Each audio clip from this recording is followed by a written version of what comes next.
పాలమూరు బిడ్డను పాలమూరులోని వెనుకబడ్డ ప్రాంతమైన నల్లమల నుంచి వచ్చిన వాడిని, ఆకలి విలువ తెలిసిన వాడిని, రైతు గురించి తెలిసిన వాడిని, రైతు కుటుంబం నుంచి వచ్చిన వాడిని అని పదే పదే తన బ్యాక్గ్రౌండ్ గురించి చెప్పుకుంటా ఉంటారు. ఏ వేదిక అయినా కూడా చెప్పుకుంటా ఉంటారు. రేవంత్ రెడ్డి గారి పార్టీ, ప్రస్తుతం ఉన్న పార్టీ కాంగ్రెస్ అయితేనేమి, గతంలో వారు పనిచేసిన పార్టీ తెలుగుదేశం అయితేనేమి, ఈ రెండు పార్టీలే ప్రధానంగా పాలమూరు వెనుకబాటుతనానికి కారణమని చెప్పి ఆయన కూడా గతంలో పూర్వాశ్రమంలో తెలుగుదేశం పార్టీలో ఉన్నప్పుడు చెప్పిన విషయం కూడా అందరికీ తెలుసు జిల్లాలో. అట్లాగే ఇప్పుడు పాలమూరు బిడ్డగా పాలమూరు జిల్లా నుంచి, ఉమ్మడి పాలమూరు జిల్లా నుంచి 12 సీట్లు కాంగ్రెస్ పార్టీకి ప్రజలు ఇచ్చిన తర్వాత ప్రజలు ఆశ పెట్టుకున్నారు. మా జిల్లా బిడ్డ ముఖ్యమంత్రి అయితే మా జిల్లాకు కొంత ప్రయోజనం అనుగురుతుందని, లాభం జరుగుతుందని, తప్పకుండా ఫలితాలు శరవేగంగా వస్తాయని, 6 గ్యారంటీలు 100 రోజుల్లోనే అమలు అవుతాయని, పాలమూరు బ్రతుకు ముఖ చిత్రం మారుతుందని, ఇట్లా ఎన్నో ఆశలతో 12 సీట్లు ఉమ్మడి పాలమూరు జిల్లాలో, ఉమ్మడి మహబూబ్నగర్ జిల్లాలో ప్రజలు కాంగ్రెస్ పార్టీకి ఇచ్చినారు. పెద్దలు కేసీఆర్ గారి నాయకత్వంలో పాలమూరు రంగారెడ్డి ఎత్తిపోతల పథకం కింద 90% పనులు పూర్తి చేసి, రిజర్వాయర్ల నిర్మాణం పూర్తి చేసి, మరి ఇప్పటికే భూసేకరణ గాని, ఇప్పటికే చేయాల్సిన అన్ని కార్యక్రమాలు కూడా పూర్తి చేసి, ఒక వడ్డిచ్చిన విస్తరిలాగా అప్పజెప్పి రేవంత్ రెడ్డి గారికి, కాంగ్రెస్ ప్రభుత్వానికి అప్పజెప్పి మేము గద్దె దిగాం డిసెంబర్ 23లో. ఇప్పుడు కేవలం రేవంత్ రెడ్డి గారు చేయాల్సిన పనల్లా ఒక 10% పని పూర్తి చేసి, కాలువలు పూర్తి చేసి, నీళ్లు బ్రహ్మాండంగా తీసుకునే అవకాశం ఉంది, ఇచ్చే అవకాశం ఉన్నది. మరి ఆ పని చేయకుండా రేవంత్ రెడ్డి గారు ఏం చేస్తున్నారు?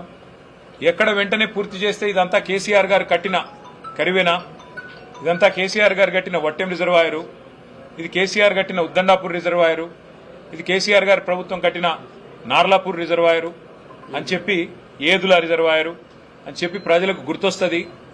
రైతులు శాశ్వతంగా మళ్లీ కేసీఆర్ గారి పేరుని మర్చిపోకుండా గుండెల్లో పెట్టుకుంటారు అనే ఒక ఆలోచనతో, ఒక దురాలోచనతో ఆయన కావాలని పాలమూరు రంగారెడ్డి ఎత్తిపోతల పథకాన్ని ఇవాళ పనులు చేయకుండా దాన్ని పడావు పెట్టిన పరిస్థితి మొత్తం ఉమ్మడి మహబూబ్ నగర్ జిల్లా రైతాంగం గమనిస్తా ఉంది. ఆయన కాన్స్టిట్యున్సీ కొడంగల్ ఏదైతే ఉన్నదో ఆ కాన్స్టిట్యున్సీకి, అదేవిధంగా రంగారెడ్డి జిల్లాకి బ్రహ్మాండంగా పాలమూరు రంగారెడ్డి ఎత్తిపోతల పథకం ద్వారా దాదాపు రంగారెడ్డి జిల్లాకు 6 లక్షల ఎకరాలకి, ఆయన కాన్స్టిట్యున్సీకి 2 లక్షల ఎకరాలకి నీళ్ళిచ్చేదానికి, నారాయణపేట కొడంగల్ కలిపి నీళ్ళిచ్చేదానికి పాలమూరు రంగారెడ్డి ఎత్తిపోతల పథకం డిజైన్ చేస్తే, మరి ముఖ్యమంత్రి గారు ఆదరబాదరగా ఆయనకి ఎవరో తప్పుడు అడ్వైజ్ ఇస్తే సోర్స్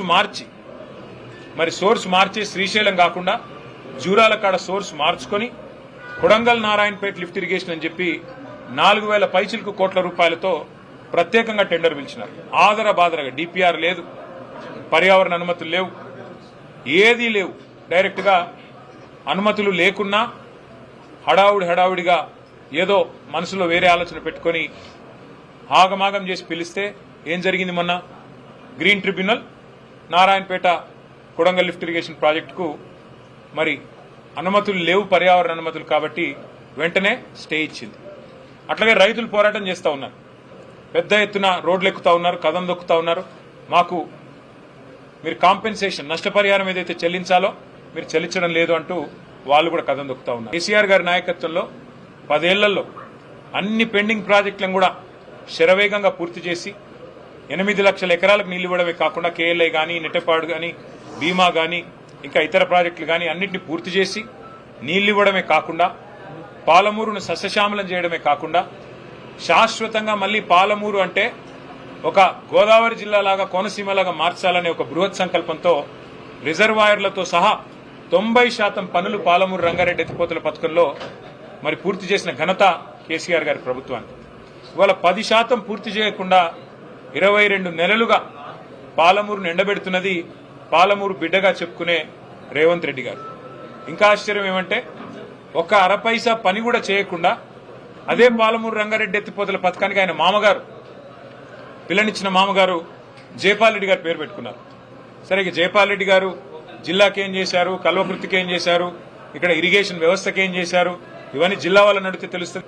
ఇవాళ జైపాల్ రెడ్డి గారు పేరు పెట్టుకున్న ప్రాజెక్టుకి కూడా ఒక రూపాయి కేటాయించకుండా ఆ ప్రాజెక్టును పడావు పెట్టి ఆ ప్రాజెక్టును పూర్తి చేయకుండా పాలమూరును ఎండబెడుతున్నది, పాలమూరు నోట మట్టి కొడుతున్నది ఖచ్చితంగా పాలమూరు బిడ్డగా చెప్పుకునే రేవంత్ రెడ్డి గారు అనే మాట చెప్పక తప్పదు. ఈ గడ్డలో 85 పిల్లర్లో 2 పిల్లర్లకి సమస్య వస్తే అది మొత్తం అంతర్జాతీయ సమస్యగా చిత్రీకరించి ఏదో రాజకీయ లబ్ధి పొందేదానికి లక్ష కోట్లు అని మాట్లాడతారు. ఆయన మామగారు స్వయంగా పద్మారెడ్డి గారు చెప్పినారు, అది 93,000 కోట్లు 94,000 కోట్లు ఖర్చైన ప్రాజెక్టులో 1,00,000 కోట్ల కుంభకోణం ఎట్లయితుంది, ఇది రాజకీయం తప్ప ఇంకోటి కాదు అని వాళ్ళ మామగారు చెప్పినా దాని మాట వినరు. 94,000 కోట్ల రూపాయలు ఖర్చైన ప్రాజెక్టులో 2 పిల్లర్లు దెబ్బతింటే 200-250 రూపాయల ఏజెన్సీయే ఖర్చు పెట్టి రిపేర్ చేసే అవకాశం ఉండగా కూడా ప్రజల మీద ఒక పైసా భారం పడకుండా చేసే అవకాశం ఉండగా దాన్ని ముందుకు పోనీయరు. సరే, అక్కడంటే ఏదో జరిగింది, ఏదో మీరు 20 నెలలు మీ పైశాచిక ఆనందం కోసం రైతులను ఇబ్బంది పెడుతున్నారు, కేసీఆర్ గారిని ఇబ్బంది పెట్టడం ద్వారా కేసీఆర్ గారి మీద కేసు పెట్టాలనుకోవడం ద్వారా అక్కడ ఒక రాజకీయ కుయుక్తితో ప్రయత్నం చేసినారు అనుకోవచ్చు. మరి పాలమూరు రంగారెడ్డి ఎత్తిపోతల పథకానికి ఏమైంది? ఇక్కడ మీకు ఏ ఆటంకం లేదు కదా, ఇక్కడ 90% పనులు అయిపోయినాయి కదా, కేవలం 10% పనులు చేయడానికి మీకు మనసెందుకు రావట్లేదు? 22 నెలలు సరిపోలేదా?